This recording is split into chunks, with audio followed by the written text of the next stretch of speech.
In a single year, 72,000 people moved to Idaho from another state and 60,000 left.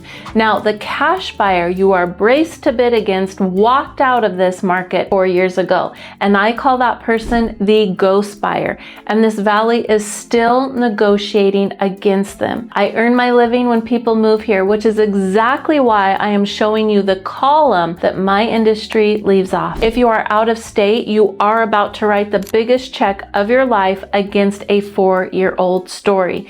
And if you grew up here and you have been blaming the moving trucks, you might have been blaming the wrong thing. Here is how I know that that ghost buyer is gone. The highest median price Ada County has ever recorded is $602,250, set in April of 2022. This June, it came in at $582,000. More than 4 years later, the typical Ada County home still sells for $20,000 less than it did at peak. Now, I pull that report out of the Intermountain MLS every month, the morning it drops. It is where every brokerage in this valley reports its sales. So let that land, because it does break both of the stories you have been told. Idaho is not exploding and Idaho is not crashing. I live in Boise and I have my whole life, and my team and I have helped dozens of families land in this valley. So I'm going to give you 4 numbers anyone can look up and almost nobody puts on camera. One of them answers the question this valley argues about, and most agents won't go near it. So every video about Idaho growth shows you one number: the people arriving. The Census Bureau actually publishes 2 numbers: how many people moved in and how many people have moved out. You subtract one from the other, and Idaho's real gain from the rest of the country was about 12,000 people. 12,000 in a state of 2 million. Every person Idaho gained from the other 49 states that year would not quite have filled the extra mile arena for one of Broncos basketball games. The growth is real, but Idaho was the second fastest growing state in the nation last year, and the Treasure Valley added more than 50 people a day. But what you picture as a flood is actually more of a revolving door, and that changes how you negotiate. Now, ask anyone in this valley where those people come from, and you'll get the same one-word answer: California. Over the last decade, they are right. Boise State surveyed people who arrived in the last 10 years, and about a quarter came from California. But look at one recent year instead of a decade, and the order actually flips. In the most recent census count, the largest group came out of Washington, about 17,800 people, with California second at roughly 15,400. Now, both are true. The decade belongs to California, but the last year definitely belongs to Washington. Now look at where the Idahoans went. The top destination for people leaving this state was Utah at about 8,400, while only 5,400 people moved from Utah to Idaho. So Idaho loses more people to Utah than it gains. And I have never once seen that sentence in an Idaho relocation video. Now let me talk to my locals, because this part can sting. If you have spent 5 years squinting at license plates in the Albertsons parking lot, doing the math on why your kids cannot afford a house here, your frustration is absolutely legitimate. I feel it too. My boys are growing up in this valley as well. And I know the answer I am going to get because I have heard it for 5 years. If they had not moved here, prices would not have gone up. Well, that is half right, and the other half is where the money is. People arriving is demand, and demand only drives a price up when there are not enough houses to go around. We did not build enough houses for a decade, and that decision got made in hearing rooms, not in U-Hauls. I will prove it in numbers 3 with 2 numbers from this county. You just watched me take the state's numbers apart, and the state's numbers are not your numbers. So my team and I built the Treasure Valley relocation audit. The question set we walk people through before they ever book a flight out here. And it turns what I just showed you into your budget, your commute, and your town. And if you already live here, weighing a move across the valley, it works the same. Go grab it in the description. It's absolutely free. Now, every other video on this topic tells you what newcomers believe, and not one of them shows you the actual survey. So here's the survey, and you get both halves, whether you like them or not. Boise State asked 1,000 Idahoans this past November and split the answers between recent arrivals and people who have been here longer. On political party, the two groups are almost identical. About 4 in 10 newcomers call themselves Republican, and about 4 in 10 longtime Idahoans said the same thing. Now, about 1 in 7 of each group calls themselves a Democrat. If you have been losing sleep over newcomers turning Idaho into the place they left, that is not what the data is showing us. But the second half is where it gets very interesting. Asking instead whether people call themselves conservative or liberal, and a 10-point gap opens up. 52% of newcomers say they are conservative against 42% of the people who have been here longer.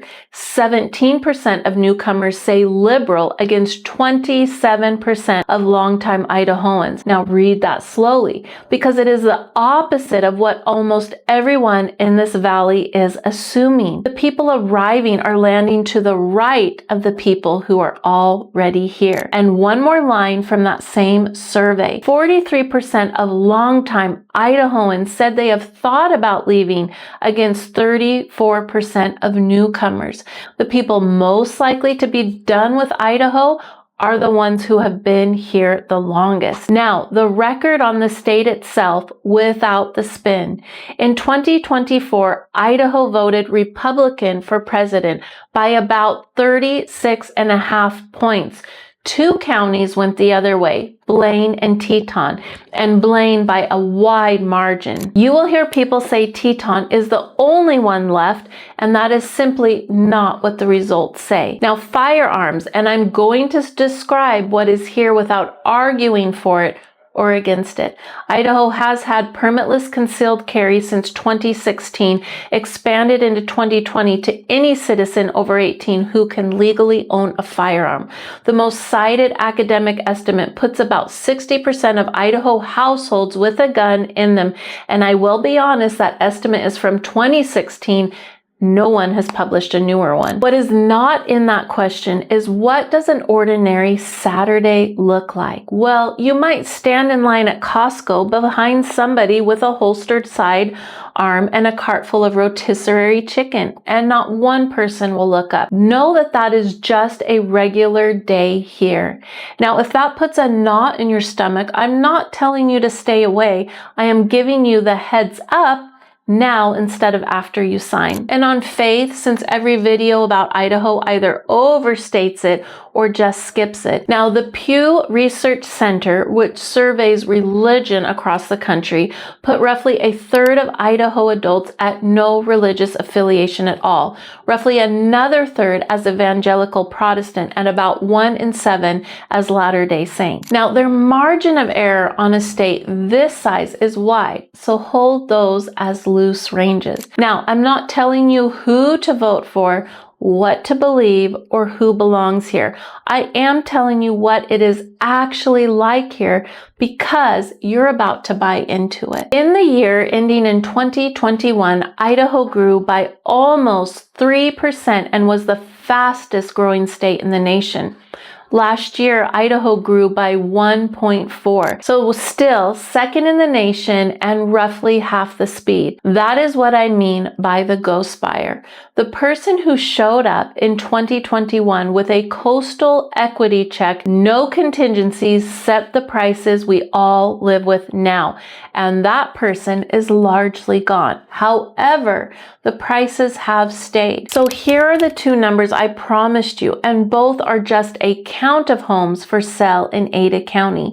In January of 2021, there were 269 homes for sale in the entire county, and nearly 550,000 people live here. This June, there were 1,969. Now that is roughly 7 times as many homes for sale, and the median price is still below its 2022 record.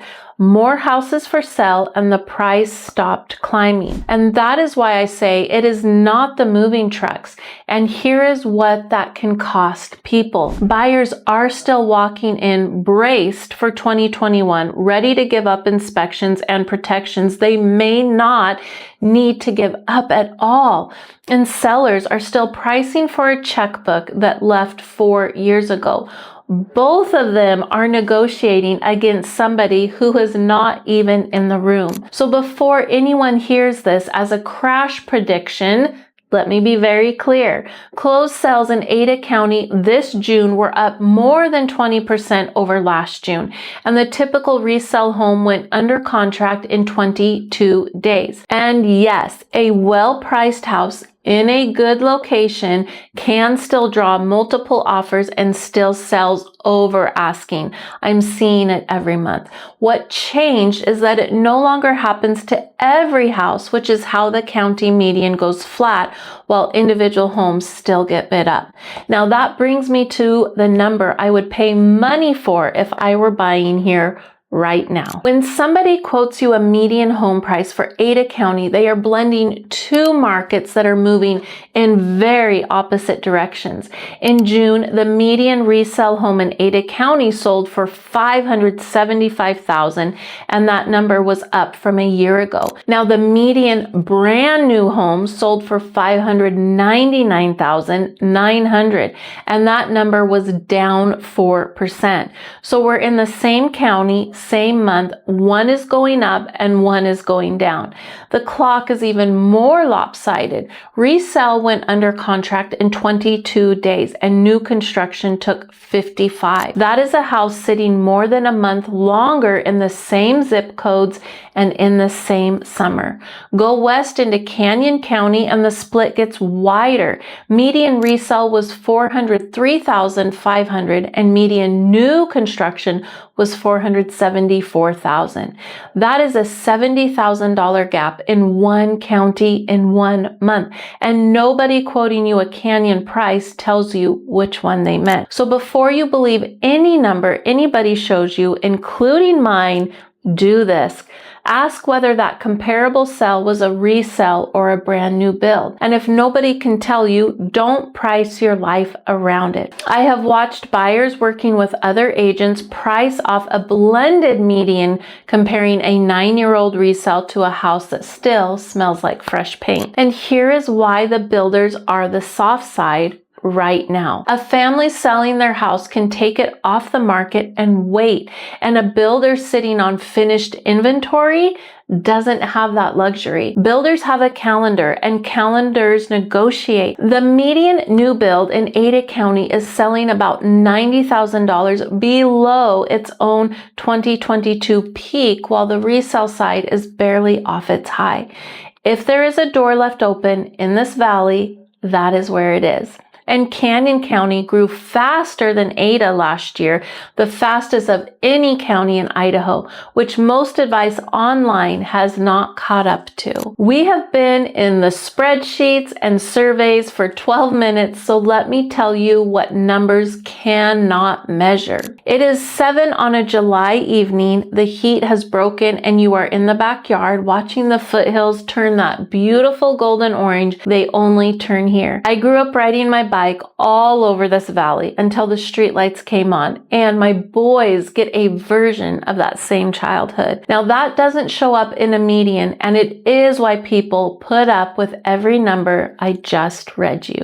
Now let me be straight about what this data cannot do. First, it is old. Those migration numbers describe moves from 2 years ago, and everybody in them has already unpacked. And second, and this is the one people do not want to hear from somebody in my business, fewer people arriving will not make your house cheaper. This valley is short on homes, and a shortage is exactly what pushed every homeowner's equity up for 10 years. I own a home here, and I earn a commission on the price. So I have been paid by that shortage twice. And third, and this is the hardest one, none of it tells you whether you will stay. 60,000 people left Idaho in that 1 year, and I would bet almost every one of them signed their closing papers thinking they were done moving. The ones who stay came for what Idaho already is and ran their real numbers before they even got here, which is the whole problem with everything I've just taught you. You now understand this market better than most people who already live here, but knowing there are two medians and knowing which side your budget should shop are different things. And the second is not a YouTube problem. So I want you to book a strategy call. It is free and the link is right under this video. Moving here and bracing for a bidding war that may not exist at your price, I want you to book the call. If you live in Nampa or Caldwell and trying to trade up while new construction is the soft side of your county, book the call. If you're sitting on Boise equity and wondering if you missed the window because the median is still under its record, that is exactly the conversation for that call. On that call, we pull the real split for your price range and your town. And if you're not ready to talk to a human yet, I totally understand. Go grab the relocation audit in the description and run your own numbers first. 72,000 in and 60,000 out. A growth rate half of what it was. Arrivals who look more like this place than anybody expected, and a median still short of its own 4-year-old record. That is the real shape of Idaho, and I would rather you have it than have the version that makes a better thumbnail. I cannot tell you what the ghost buyer does next, and anybody who says they can is purely guessing. What I can tell you is that for 4 years running, the numbers say they have not been in the room with you. And for some of you, this is a reason to slow down, and that is absolutely okay. And for most of you, it is the opposite. It means this valley is more reachable than the internet has been telling you. And the people who come here prepared are the ones who get to stay. Now, I'm not trying to talk you out of it. I just want to make sure when you come, you get to stay. I'm Rachel. I don't want you to be blindsided by a number somebody quoted you from 4 years ago, and I'll see you in the next one.